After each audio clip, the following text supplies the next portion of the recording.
Lição 5, então, tá bom? Lição 5, página 49, como compartilhar a mensagem, tá?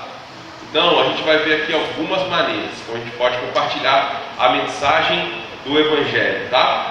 Você já viu até aqui que você pode compartilhar a mensagem de uma maneira mais genérica, não necessariamente usando o versículo bíblico, o texto bíblico e tal, mas compartilhando o seu entendimento de Deus, compartilhando a sua fé, compartilhando os seus testemunhos, compartilhando o seu testemunho pessoal, o seu testemunho de conversão, o seu testemunho de cura, etc. Mas se você precisar e quiser compartilhar de uma maneira mais profunda, usando a palavra, e essa aula agora vai te mostrar como é que você vai fazer isso, ok? Então vamos lá. Sempre que falo diante de um público e sinto medo, lembro-me do conselho de um colega, professor de oratória. Prepare-se com o empenho máximo para poder se sentir confortável com sua apresentação. A verdade é que, com exceção da paz sobrenatural de Deus, o melhor remédio para o medo é a confiança obtida pelo bom preparo. Diga comigo, o melhor remédio para o medo é a confiança obtida por um bom preparo. Ou seja, se você se preparar bem, na hora que você precisar compartilhar o Evangelho através da Bíblia com alguém, você vai estar pronto e você vai ter menos medo. Se você não se preparar e esperar para na hora você fazer pela primeira vez, você vai ficar tremendo na base.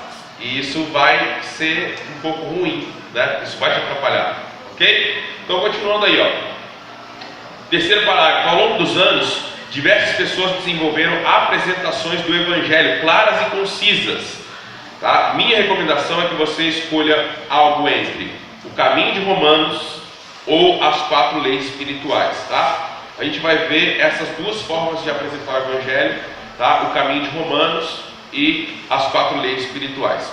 Na lição anterior, falamos a respeito das portas abertas de perguntar à pessoa se ela tem interesse em coisas espirituais ou se ela tem interesse em conhecer mais sobre Deus.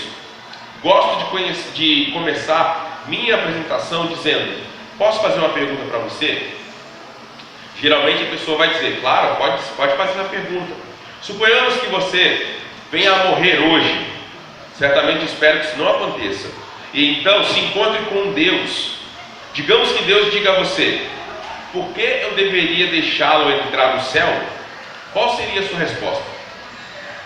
Olha aí. Imagina você conversando com essa pessoa, né? Você perguntou para ela: você gostaria de saber mais de Deus? Você gostaria de conhecer mais a respeito das coisas espirituais? E a pessoa fala assim: gostaria, eu tenho interesse. Aí você faz essa pergunta para ela: olha, imagina que você morresse hoje, tá? Embora eu não quero que você morra, tá? Aí você fala para ela assim: mas se você morresse hoje, pensa aí, e agora você se encontrasse com Deus, Deus chegasse para você e perguntasse: por que eu tenho que deixar você entrar no céu? Qual seria a resposta que você daria para Deus agora? Provavelmente essa pessoa vai começar a tentar botar na balança o que ela fez de bom e o que ela fez de ruim. E ela vai estar dizendo assim: não, mas apesar de eu ser isso, fazer isso errado, mas eu fiz tanta coisa boa, né? Porque eu ajudo isso, ajudo aquilo, ajudo os pobres, eu ajudo o Criança Esperança, né? Eu faço isso, faço aquilo. Então, eu acho que quando eu chegar lá, né, Deus vai ter misericórdia, vai deixar eu entrar. Aí que começa, né, o problema. Geralmente a pessoa vai começar a falar sobre como tem sido boa, como tem cumprido a regra de ouro, fazer aos outros o que ela quer que faça com ela e tal, não sei o quê. Gosto que as pessoas revelem a verdadeira compreensão que elas têm do céu, porque então eu posso me referir a isso mais tarde, enquanto apresento o Evangelho. Se você não fizer essa pergunta, pode acontecer de fazer uma apresentação completa do Evangelho para, no final, ouvir a pessoa dizer: ah, sim, claro, eu sempre acreditei nisso, né? Ou eu já sabia disso e aceito Jesus todos os dias da minha vida. Ou seja, às vezes você vai gastar um tempão lá conversando com a pessoa, depois ela fala assim: não, mas eu creio em Jesus também, eu já aceitei Jesus, e tal. Então, faz essa pergunta e você vai perceber, ou uma pergunta como essa, tá? E você vai perceber se ela já tem um conhecimento mais profundo a respeito da fé e do mundo espiritual ou não. Sabendo que as boas obras não salvam ninguém, mas somente a fé em Jesus Cristo, você pode então explicar o Evangelho utilizando algo como o caminho de Romanos, ou as 4 leis espirituais, que se encontram detalhadas a seguir. Mais uma vez, gostaria de recomendar que você memorize e pratique uma dessas simples apresentações do Evangelho, ok? Na lição aí, tem 5 pontos no caminho de Romanos. Eu acrescentei mais um. Eu acrescentei mais 2, na verdade, mas eu vou falar só mais um só, que é suficiente, tá? Porque esse ponto 5 aqui, ele pode ser uma pegadinha. Se você não explicar direito, isso pode ser uma pegadinha, você vai entender. Então é o seguinte, ó. Você está vendo aqui a minha revista aqui agora? Está vendo uma cruz que eu coloquei aqui em cima? Perdão. Eu gostaria que você pegasse a sua Bíblia agora, lá no livro de Romanos, e você fizesse isso daqui, ó. A cada texto que a gente colocar aqui, um por um, você vai marcar em cima da sua Bíblia uma cruz e um versículo na frente. E você vai colocar assim, número 1, entendeu? Na outra passagem, lá no outro ponto, você coloca em cima também uma cruz, coloca o versículo, vai colocar assim, número 2, entendeu? Porque quando você for usar a Bíblia para falar com essa pessoa, você vai olhar no livro de Romanos, lá na sua Bíblia, e vai olhar nas cruzinhas, e você vai ler só o versículo da sequência, que é para você explicar para aquela pessoa o Evangelho segundo o caminho de Romanos, entendeu? Todo mundo entendeu? Então você pega a sua Bíblia agora, você vai abrir a Bíblia no livro de Romanos, capítulo 3, versículo 23.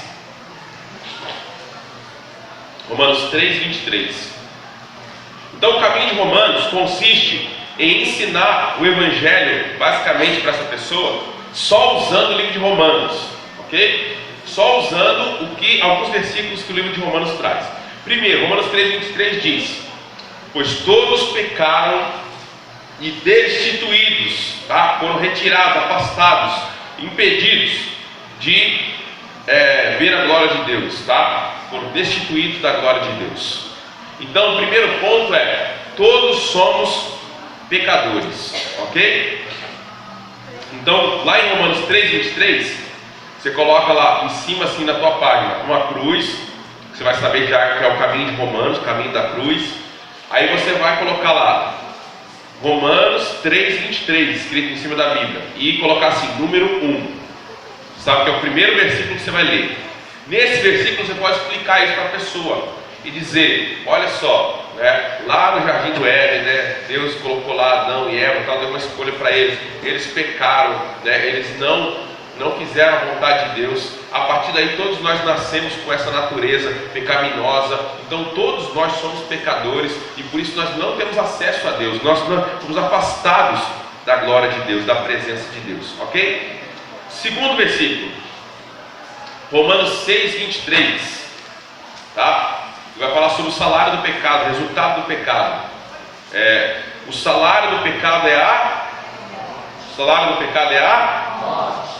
O resultado do pecado é a morte, a separação de Deus. Romanos 6, 23 diz: o salário do pecado é a morte, mas o dom gratuito de Deus é a vida eterna em Cristo Jesus, nosso Senhor. Então nesse 2, você vai colocar lá uma cruzinha lá em cima, Romanos 6, 23, número 2. Você vai explicar para ela que nós não fomos feitos para essa pessoa, nós não fomos feitos para morrer, nós somos feitos para viver eternamente. Mas o pecado trouxe a morte ao mundo. Todos nós agora morremos, não só fisicamente, mas você pode morrer espiritualmente, que é ficar a eternidade afastado de Deus. O salário do pecado é você ficar a eternidade afastado de Deus, a eternidade longe de Deus.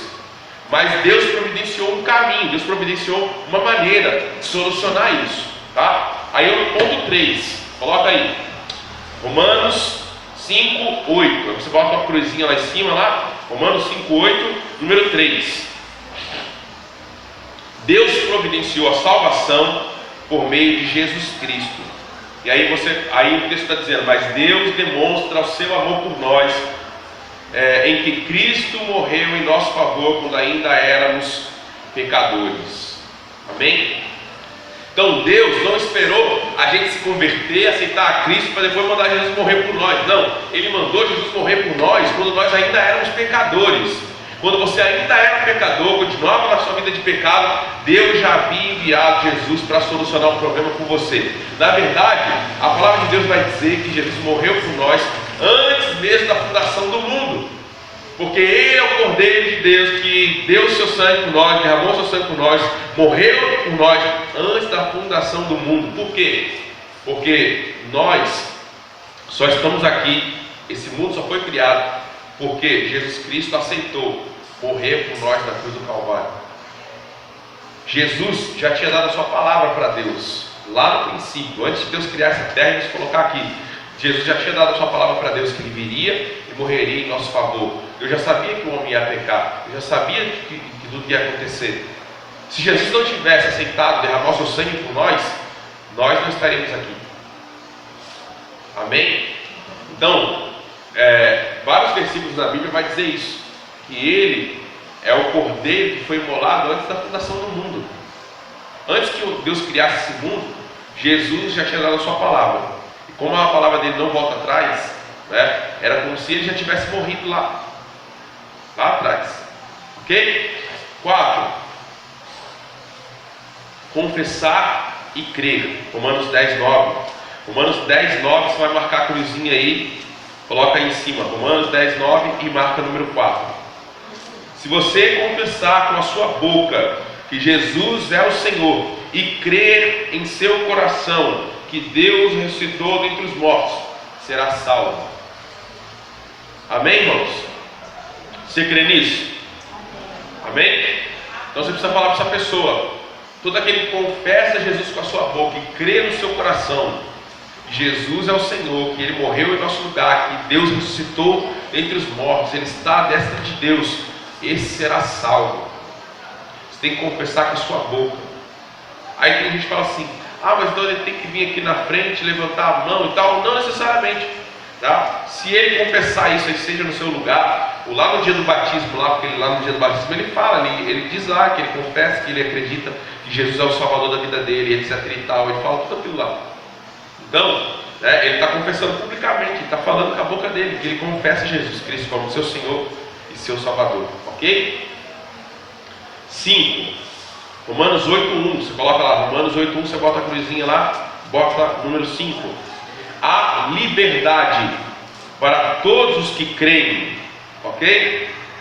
Esse ponto eu digo que tem uma armadilha aqui, que há liberdade para todos que creem. Tem pessoas que podem achar que isso aqui é outra coisa, porque o texto diz: portanto agora não há condenação para os que estão em Cristo Jesus. A liberdade, no sentido de que você não está mais escravizado pelo pecado, você não é mais escravo do mal, você não é mais escravo dos seus prazeres, das suas vontades, das suas mágoas, dos seus rancores. Você foi livre do mal, você agora é livre para Deus. Agora, se você não explicar direito para a pessoa, ela pode achar que agora ela já aceitou Jesus, ela está salva, mas ela pode continuar vivendo a vida que ela vivia antes, continuando praticando as coisas erradas que ela praticava, porque agora ela é livre. Ela é livre para fazer o que ela quiser. Não é isso. Ela foi livre do mal, livre do pecado, que ela era escrava até então. Mas agora, quando ela aceita Cristo e crê de verdade, ela é livre do mal, livre do pecado, livre de Satanás, livre do mundo, e ela passa a ser livre para fazer a vontade de Deus. Amém? Por isso que eu acrescentei os 6 aí, ó. Romanos 8, 13 e 14.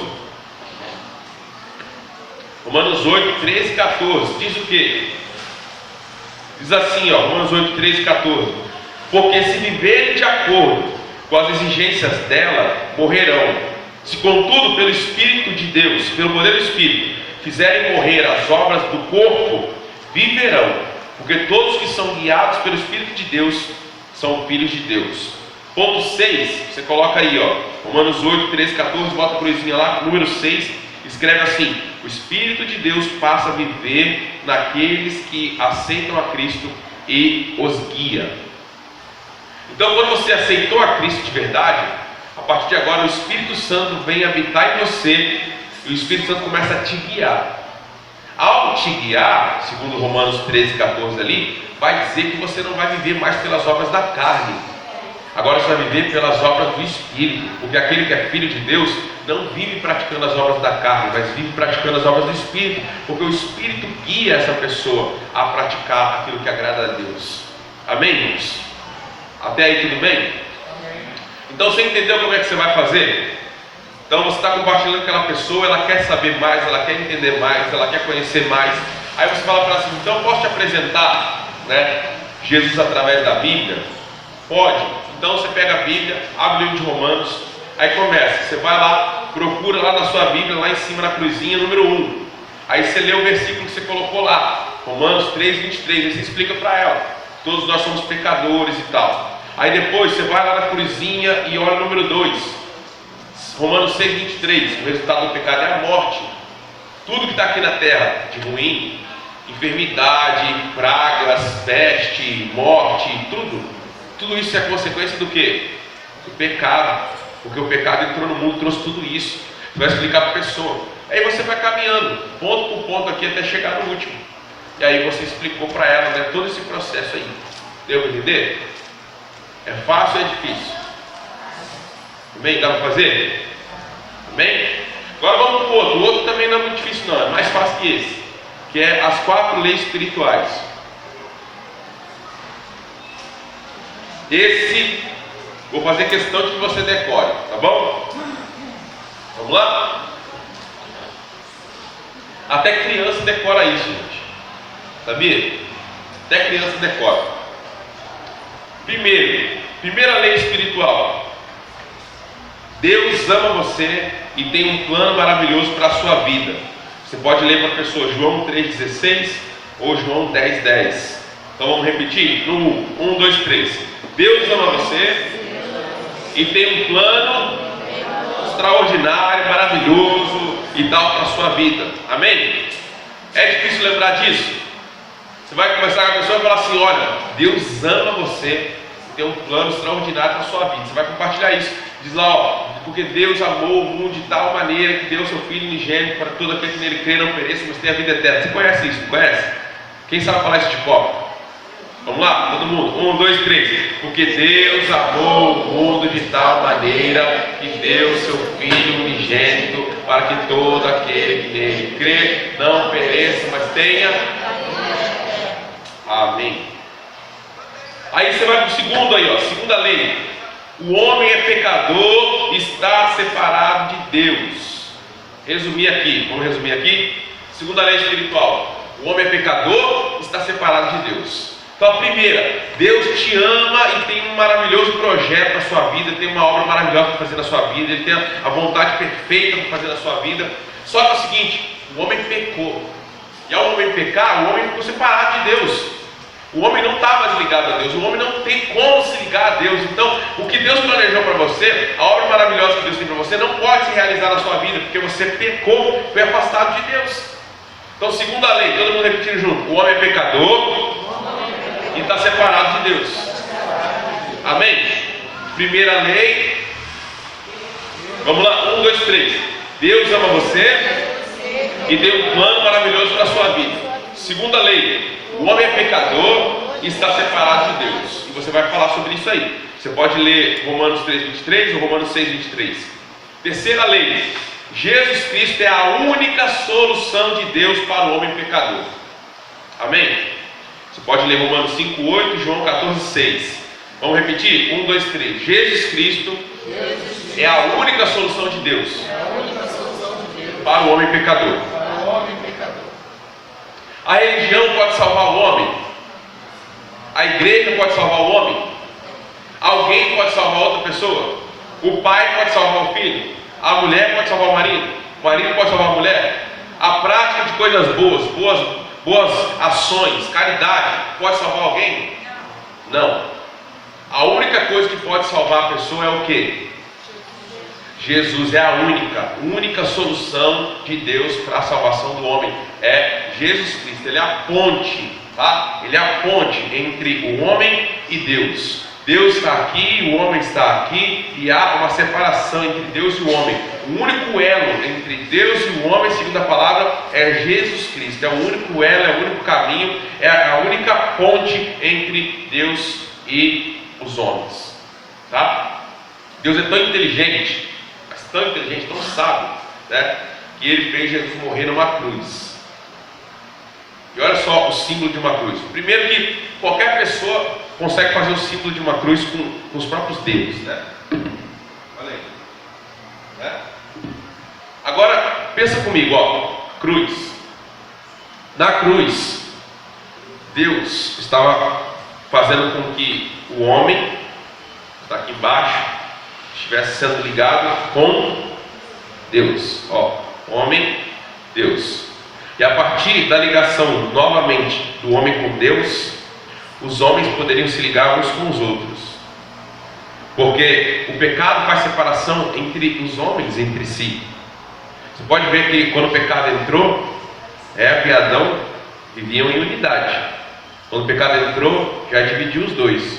Ah, a culpa foi da Eva. Ah, a culpa foi não sei o quê. Já começou a briga lá entre o casal. Pode ver que o pecado sempre separa as pessoas. O pecado, ele gera intriga entre os homens. Tá? Quando Jesus morre na cruz do Calvário, ele está novamente ligando a humanidade a Deus. E agora ele está ligando os homens entre si. A ligação, né, vertical e horizontal. Tudo isso está acontecendo ali na cruz. Tá? Um símbolo que qualquer criança sabe fazer. E Deus, nisso tudo, né, ele estava trazendo para nós essa nova aliança. Tá? Quarta e última lei aí. Precisamos receber Jesus Cristo como Salvador e Senhor, por meio de um convite pessoal. Então, última lei. Precisamos receber Jesus Cristo por meio de um convite pessoal. Ou seja, essa pessoa precisa convidar Jesus para vir a vida dela, para entrar no coração dela, fazer morada na alma dela. Então, ela, primeiro, você vai falar para ela: Deus te ama, Deus tem um plano maravilhoso para você. Segundo, o homem é pecador, você é pecador, eu sou pecador. Nós não podemos receber esse amor de Deus, não podemos vivenciar esse amor de Deus, estamos separados de Deus. Terceiro, Jesus Cristo é a única solução de Deus para o homem pecador, para o homem perdido. Só Jesus, não tem outro caminho, não tem outro meio, não tem outro elo. Ele diz: eu sou o caminho, a verdade e a vida. Ninguém vem ao Pai se não for por mim. Não tem outro caminho, só tem o caminho de Jesus. Tá? Por último, né, quarto, você precisa convidar Jesus para vir morar na sua vida. Você precisa dizer: eu quero Jesus, eu quero receber o Senhor na minha vida. Entra no meu coração, muda a minha vida, transforma a minha vida. E aí, depois você explicou tudo isso, você pergunta para a pessoa se ela quer receber Jesus no coração dela. E aí você vai orar com essa pessoa para ela receber Jesus. Entendeu, pessoal? Fácil ou difícil? Fácil. Fácil, né? Vamos repetir todo mundo junto? Primeiro, Deus te ama e tem um plano maravilhoso para você. Segundo, o homem é pecador, está separado de Deus. Terceiro, Jesus Cristo é a única solução para o homem pecador. Quarto, precisamos receber Jesus como nosso Salvador e Senhor por meio de um convite pessoal. Amém? Então, esse aí é o caminho as 4 leis espirituais. Então a gente viu o caminho de Romanos, tá? Você vai usar aqueles 6 versículos lá de Romanos, se você quiser, ou você pode usar as 4 leis espirituais, tá? Se você tiver sem Bíblia, é mais fácil você usar as 4 leis espirituais, que aí você vai nas 4 de facinho, de cabeça, vai lembrando. 1, né, 2, 3, 4, coisa fácil de lembrar, e explica ali. Se você conseguir lembrar os 6 pontos lá no caminho de Romanos, você pode usar também, se conseguir lembrar de cabeça. E se você tiver caminho na mão, mais fácil ainda. Você pega lá o livro de Romanos, num livro só, para você não precisar ficar, né? Aí você vai lá, agora você vai para João, aí lê o versículo para a pessoa, aí depois você vai lá para não sei aonde, você vai ler outro versículo, aí você vai para o Apocalipse, lê outro, você vai... é mais difícil, né? Então você, no livro de Romanos só, fica só no mesmo livro ali, ó, facinho, você vai passando para a pessoa rapidinho ali a mensagem do Evangelho. Até aí tudo bem? Então aqui, ó, por exemplo, tem um outro exemplo aqui, usando um desenho, né?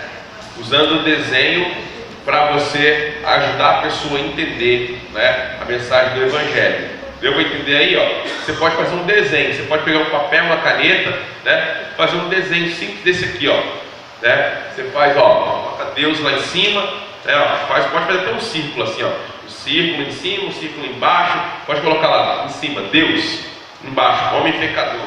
E ó, não tem acesso. O homem não tem acesso a Deus, tá? E aí você escreve, depois você faz uma cruz aqui, ó, e coloca o nome Jesus dentro, ó. Jesus é o elo, tá? Jesus é a ponte entre o homem pecador e Deus, ok? Todo mundo está vendo aí? Tem na sua revista aí, tá? O pessoal faz muito isso com criança, né? O pessoal aí do Ministério Infantil faz muito isso com criança, ensina para eles isso aqui, né, através do desenho, tá? Então, temos mais dois pontinhos aqui nessa lição. Até aqui, alguém tem alguma pergunta? Me ajuda aí.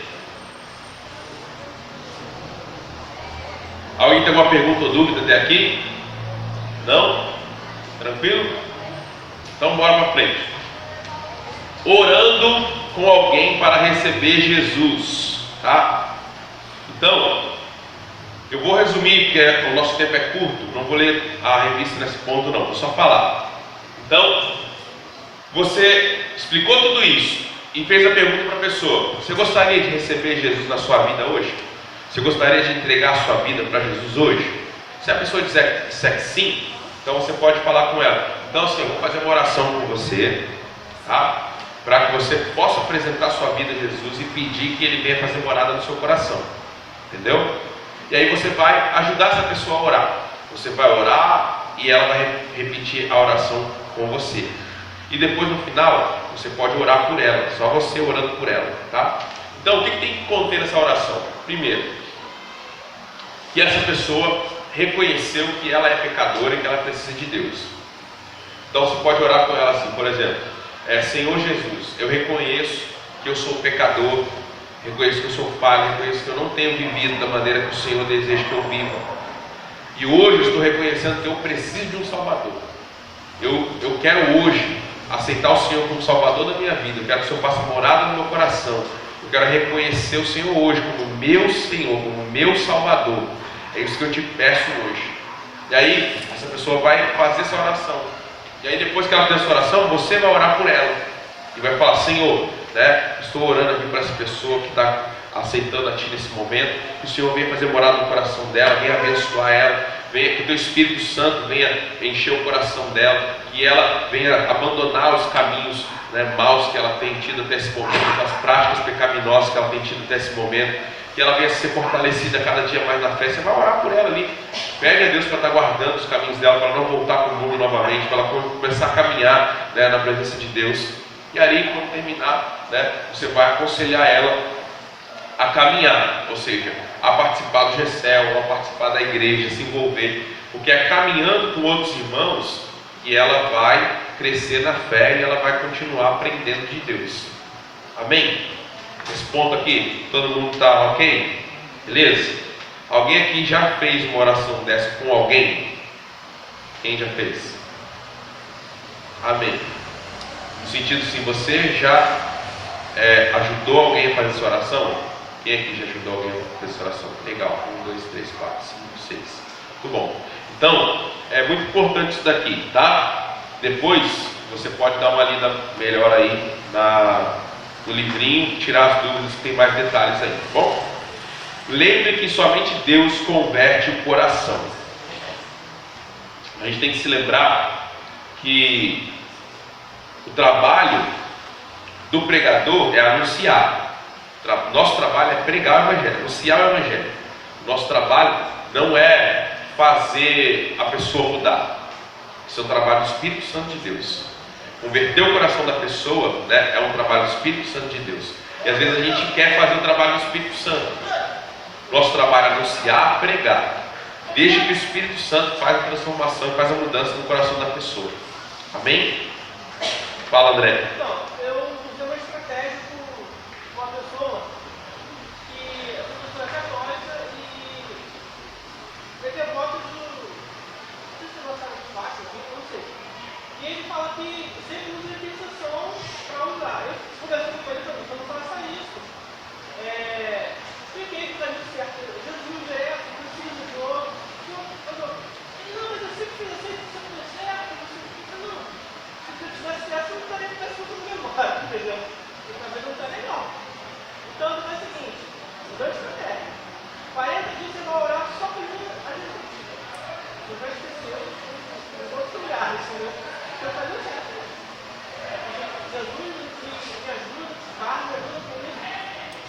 Tirando, aí, foi bom jeito, você acha legal isso? Porque eu não confrontei Então, se é uma pessoa que você tem uma certa intimidade e tal, tranquilo, né?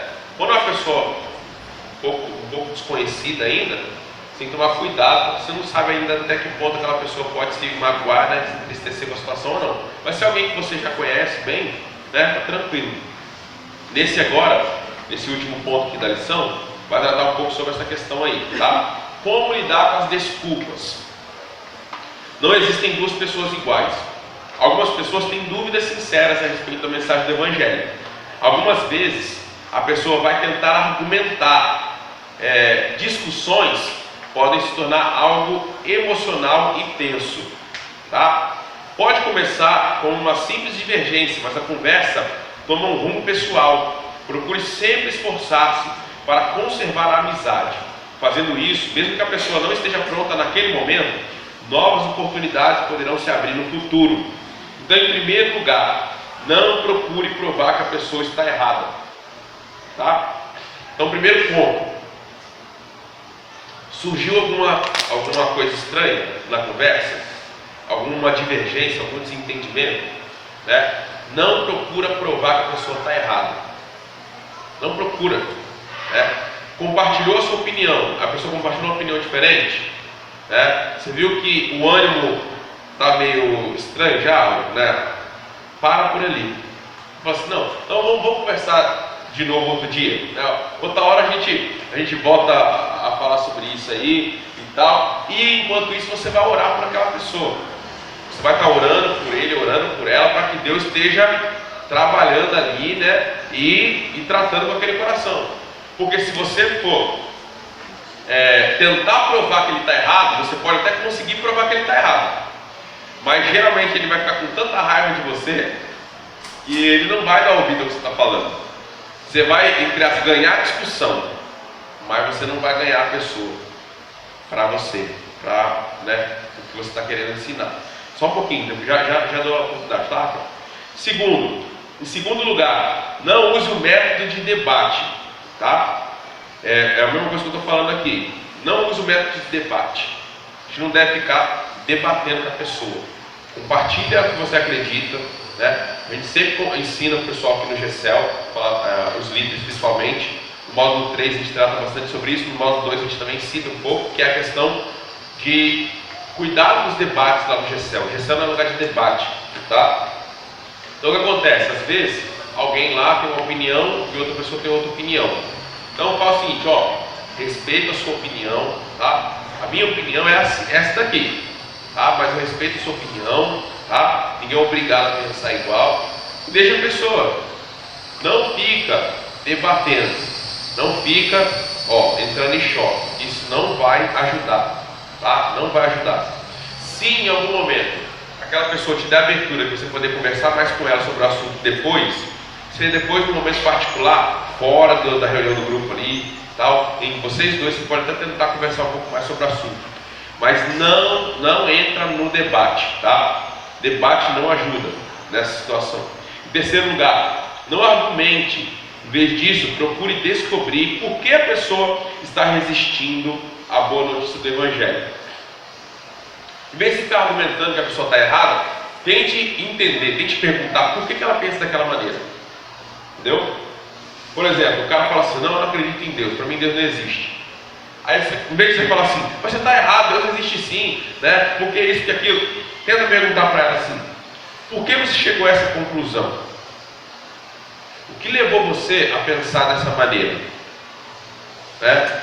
E você vai ouvir o que ela vai dizer. Talvez existe uma história por trás disso daí, né? Às vezes existe um porquê. E aí, isso às vezes vai até te ajudar a descobrir por que ela pensa assim e como você pode ajudar ela a pensar diferente. Agora, se você não ouve a pessoa dizendo por que ela chegou àquela conclusão e já fala, não, mas você está errado, mas não é assim, não sei o quê, geralmente isso não vai terminar bem, tá?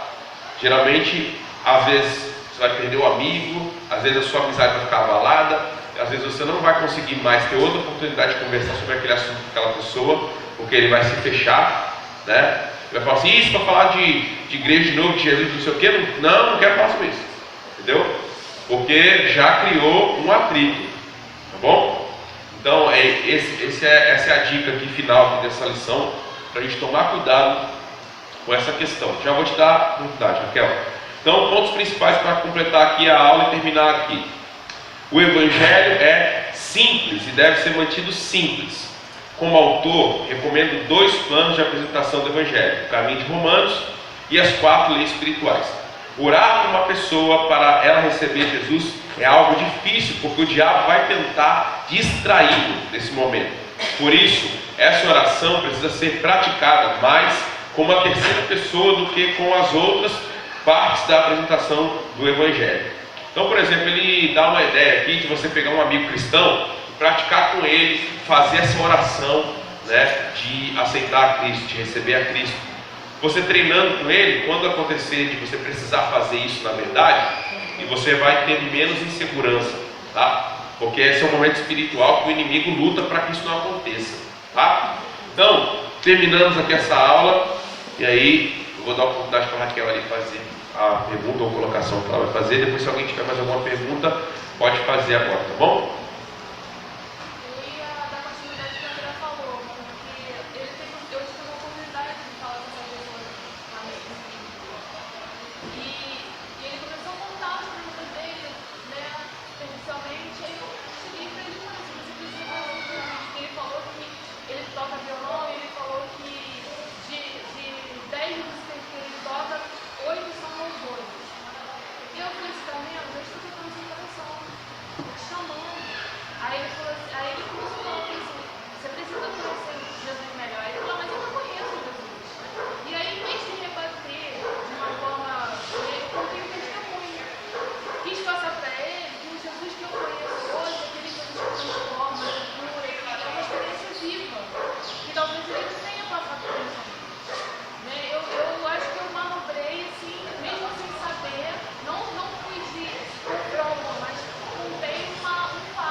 Verdade. Muito bom essa experiência aí. A nossa próxima lição, eu acho que vou dar um intervalo já agora, para a gente comer já e depois a gente começar da lição 6 para 8 na segunda parte. Vai falar exatamente sobre compartilhar o seu testemunho pessoal. Como você compartilhar o seu testemunho pessoal com alguém. Tá? E isso é algo que é muito importante e tem um valor muito forte. O irmão Edson falou ali também, ele compartilhou o testemunho pessoal dele com as pessoas que foram lá no portão dele, né? E isso impactou aquelas pessoas. Então, o nosso testemunho pessoal tem um poder muito forte, tá? De fazer a pessoa cair em si de uma outra realidade que talvez ela não está acostumada. Tá bem? Então, mais alguém tem alguma pergunta ou dúvida ou comentário a fazer aí, para a gente encerrar essa parte agora? Você pausou já? Não? Pode pausar.